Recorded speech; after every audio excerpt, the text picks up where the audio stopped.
Hello friends, this is Sidra Malik. आप देख रहे हैं ड्रीम जुडिशरी। अगर आप लोग इस चैनल पर नए हैं तो मेरे चैनल को लाइक, शेयर और सब्सक्राइब करना नहीं भूलें। हम इस चैनल पर शुरू करने जा रहे हैं आईपीसी की फ्री लेक्चर सीरीज़ और हम सभी सब्जेक्ट की फ्री लेक्चर सीरीज़ शुरू करेंगे जो कि जुडिशरी के लिए कोर पेपर हैं, जो हेल्पफुल होगा आप लोगों के लिए। ठीक है, तो आप लोग मेरे चैनल पर बने रहें। तो आज हम स्टार्ट करते हैं आईपीसी। आईपीसी की अगर हम बात करते हैं तो आईपीसी जो है वो कौन से लॉ कमीशन के द्वारा आया था। तो आईपीसी जो आया था फर्स्ट लॉ कमीशन जो कि 1834 में आया था, उसके द्वारा लाया गया था, ड्राफ्ट किया गया था। और आईपीसी को ड्राफ्ट करने वाले कौन थे? लॉर्ड मैकॉले ने आईपीसी को ड्राफ्ट किया था।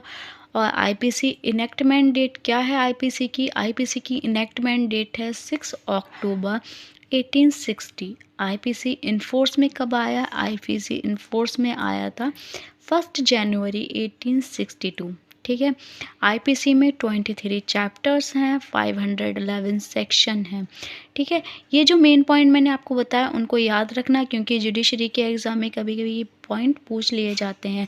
मोस्टली ये तो ज़रूर पूछा जाता है आईपीसी को किसने लिखा था। तो आईपीसी को ड्राफ्ट किया था लॉर्ड मैकॉले ने। ठीक है, तो आज हम आप लोगों को पढ़ाएंगे चैप्टर 1 जो कि डील करता है इंट्रोडक्टरी पार्ट से, और इसमें सेक्शन है सेक्शन 1 to 5।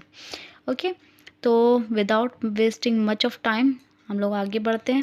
सेक्शन 1 क्या कहता है? सेक्शन 1 कहता है title and extent of operation of the court. तो मोस्टली सभी एक्ट का जो फर्स्ट सेक्शन होता है तो इसी से रिलेटेड होता है, टाइटल, एक्सटेंट एंड कमिटमेंट से। तो आईपीसी का फर्स्ट सेक्शन यही कहता है कि आईपीसी का टाइटल क्या होगा। तो आईपीसी का टाइटल होगा द इंडियन पीनल कोड 1860। ये एक्सटेंड होता है होल ऑफ इंडिया। 2019 से पहले ये जम्मू एंड कश्मीर को एक्सक्लूड करता था, लेकिन अब नहीं करता।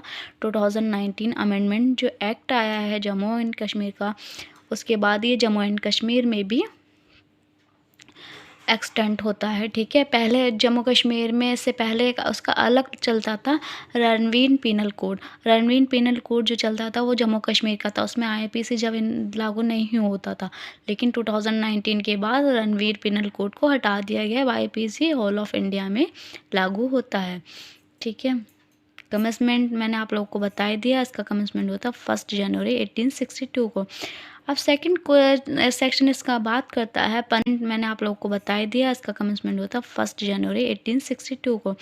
अब सेकंड सेक्शन इसका बात करता है punishment of offences committed with in India. जो भी ऑफेंसेस, जितने भी ऑफेंस जो कि इंडिया में कमिट किए जा रहे हैं वो आईपीसी के तहत पनिशेबल होंगे। ठीक है, सेक्शन 2 यही कहता है जितनी भी ऑफेंस हैं वो जो इंडिया में कमिट किए जा रहे हैं वो आईपीसी के तहत पनिशेबल होंगे। इसको इंटर टेरिटोरियल सेक्शन भी कभी कभी आता है कि इंटर टेरिटोरियल की बात कौन सा सेक्शन करता है, तो सेक्शन 2 बात करता है आईपीसी का inter territorial.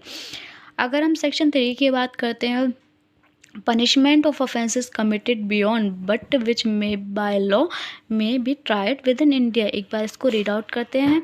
Any person liable by any Indian law to be tried for an offence committed beyond India shall be dealt with according to the provision of this code for any act committed beyond India in the same manner as if such act had been committed within India।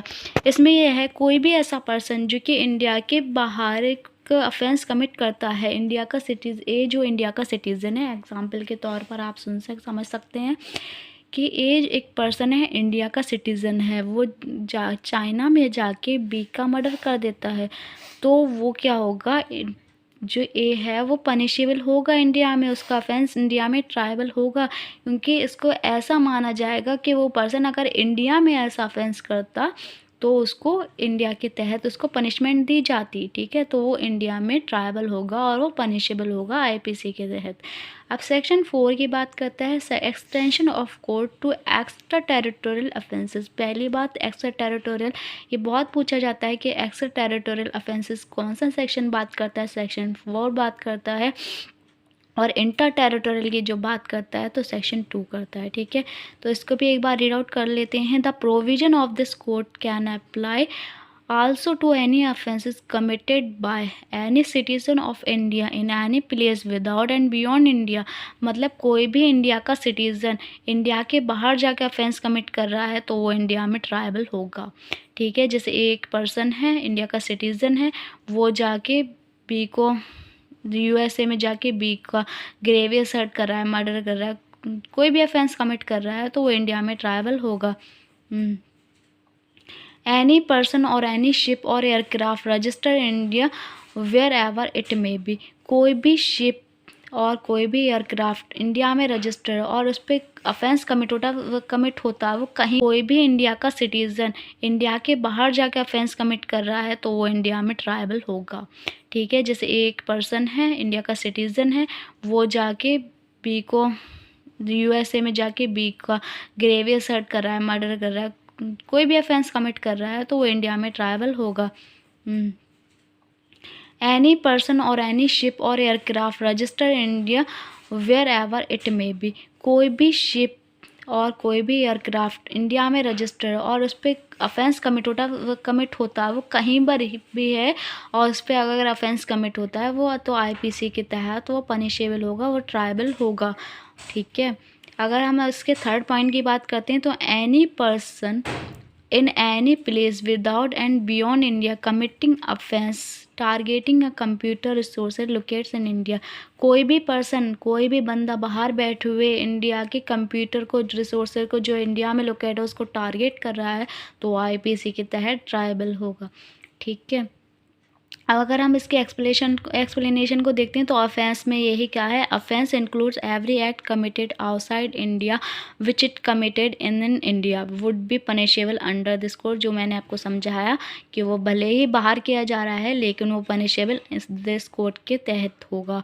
ठीक है, अगर हम बात करते हैं जो expression computer resources है तो उसका सेम मीनिंग होगा जो IT एक्ट 2000 में जो इसकी डेफिनेशन दी गई है उसके अकॉर्डिंग होगा। अब इसका हम इलस्ट्रेशन देखते हैं क्योंकि इलस्ट्रेशन बेस्ड क्वेश्चन बहुत आते हैं। A who is a citizen of India, जो ए है इंडिया का सिटीज़न है, commits a murder in Uganda में मर्डर करता है। ठीक है, he can be tried and convicted of murder in any place in India in which he may be found. तो जो है एक इंडिया का सिटीज़न है वो मर्डर कमिट करके युगांडा में मर्डर कमिट करता है, अगर वो इंडिया में किसी भी प्लेस पर पाया जाता है तो वो पनिशेबल होगा इस कोड के तहत। ठीक है, ये इसका इलस्ट्रेशन बोल रहा है। सेक्शन अगर हम 5 की बात करते हैं, certain laws not to be affected by this act. जो कुछ लॉ हैं तो वो इस एक्ट को अफेक्ट नहीं करेंगे। हमें इस सेक्शन ये कहता है कि अगर स्पेशल लॉ और लोकल लॉ में कुछ भी थोड़ा सा कन्फ्लिक्ट हो रहा है और IPC में कन्फ्लिक्ट हो रहा है तो कौन सा लॉ प्रिवेल करेगा, तो स्पेशल लॉ के प्रोविज़न प्रिवेल करेंगे, ना कि IPC के। ठीक है, तो ये था आज का सेक्शन 1 to 5। अगर आप लोगों को कुछ भी समझ में नहीं आया तो मुझे कमेंट सेक्शन में करके पूछ सकते हैं, और मेरा वीडियो अच्छा लगा तो लाइक शेयर सब्सक्राइब करना ना भूलें, और हमारे साथ जुड़े रहने के लिए थैंक्स फॉर वॉचिंग।